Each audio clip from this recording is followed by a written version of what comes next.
রমজান আমাদেরকে যে শিক্ষা দেয় তাকওয়া অর্জন, এই সম্পর্কে আল্লাহ তাআলা ইরশাদ করেন, হে ঈমানদারগণ, তোমাদের উপর সিয়াম ফরজ করা হয়েছে, যেরূপ ফরজ করা হয়েছিল তোমাদের পূর্ববর্তীদের উপর, যেন তোমরা তাকওয়া অর্জন করতে পারো। সূরা বাকারা আয়াত 183।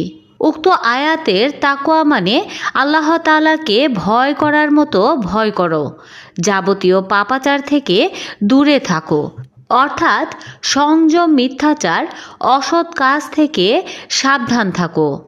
রমজান আমাদেরকে যে শিক্ষা দেয় তাকওয়া অর্জন, এই সম্পর্কে আল্লাহ তাআলা ইরশাদ করেন, হে ঈমানদারগণ, তোমাদের উপর সিয়াম ফরজ করা হয়েছে, যেরূপ ফরজ করা হয়েছিল তোমাদের পূর্ববর্তীদের উপর, যেন তোমরা তাকওয়া অর্জন করতে পারো।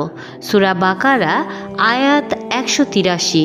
উক্ত আয়াতের তাকওয়া মানে আল্লাহ তাআলাকে ভয় করার মতো ভয় করো, যাবতীয় পাপাচার থেকে দূরে থাকো, অর্থাৎ সংযম, মিথ্যাচার, অসৎ কাজ থেকে সাবধান থাকো।